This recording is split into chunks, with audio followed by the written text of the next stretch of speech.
An avoidant ex will feel instant regret when you mirror their same actions and behaviors that they're doing to you back to them. I know this sounds counterproductive and weird, but it's important for you to understand that an avoidant tends to never really understand the magnitude of how their actions and behaviors are towards the people that they're doing this with. The reason why this happens is because they have gone a very long time with being this way and convincing themselves that they have to do this in order to make themselves feel good about not getting their emotional needs met when they were young by their caregiver. So they've gone a very long time with continuously making themselves feel like this is the right way to be and that they have to be this way to avoid feeling any of those negative emotions. So they've almost, in a sense, brainwashed themselves to look at this as being a positive thing, and they can't ever really see the damage that it's doing around them. Whenever they see the people around them reacting in a negative way, they chalk it up to that person just not listening to what they want and being too close and needy. Whatever script they're telling themselves to make them feel good about being this way,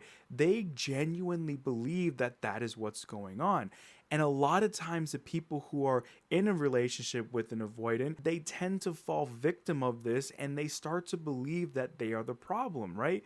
Because an avoidant, what they do is that they're really good at essentially breaking you down, right? In the beginning, you're self-aware enough to see how you are just doing normal things that you would normally do in a relationship, and they're essentially reacting in a negative way, and you could start to see that this is on them, right? And it's nothing to do really with you. But an avoidant is very good at starting to convince you that you are the main reason why this is happening. And they do this little by little over time so that you don't really notice what is going on until you get to a point where you are fully believing that you are the problem here. So because of all of that, you just continue to reinforce it accidentally because you think you are just trying to do everything that you can to make this relationship work. In actuality, this is just feeding that side of them that thinks this is okay. But they tend to never get a wake-up call to see how this is very damaging to not only themselves, but you in the relationship. So when you mirror the same actions and behaviors that they're doing to you,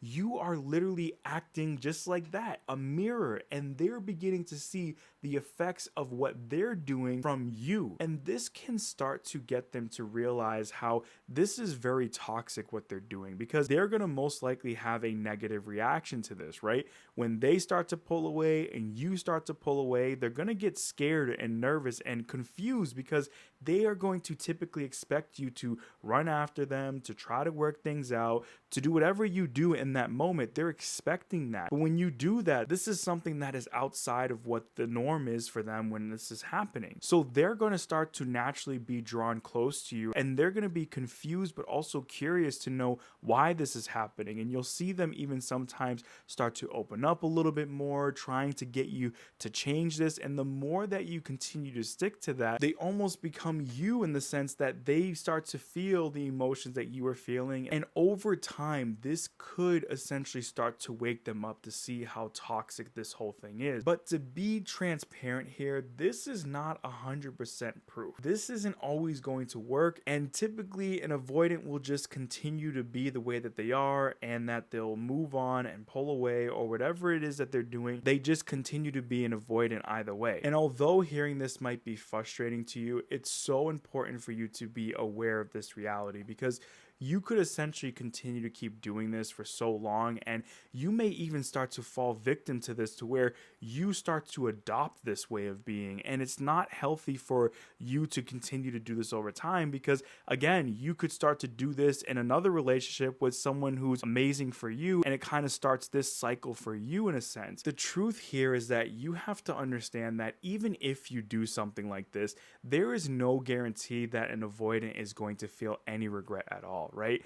When it comes to an avoidant, they are very strong in the way that they are. They have built a strong fortress of an avoidant attachment style to protect them from feeling any unwanted emotions or vulnerability or dealing with any conflict. So it is so hard to penetrate through that and to actually get through to them. This may be something that works temporarily, and they may start to look like they're making changes, but typically the moment that you get comfortable again and things start to settle back down, they go right back to being an avoidant altogether. So I understand why you might be seeking a way to do this, because this is your last kind of Hail Mary to see if there's a chance of you guys getting back together. But if you have to go to these extremes, I really want you to think about, is it worth being in a relationship with someone like this?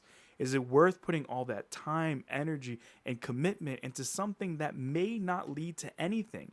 This game may be played forever with this person. And I don't think you want to be someone who's going to continuously go through this when there are so many other amazing people who would love to get to know you and love you and appreciate you for the amazing person that you are. And the truth here is that you will find that person, but the most important thing that you have to do is prioritize yourself. And I know this might sound cliche, but it is the true reality, and it's what's going to set you free from this. You don't deserve to have to keep going through something like this. It's time for you to break free of it. You did everything that you possibly could to make this work. This is on that avoidant. They, for whatever reason, don't want to get the help to help them process this and work through this, and that's on them. It's not on you. But what is on you is your own healing and figuring out what you need to do that. I hope you did enjoy today's video. If you did, please make sure to hit that like button. If you're new here, make sure to subscribe, and I will see you in the next video.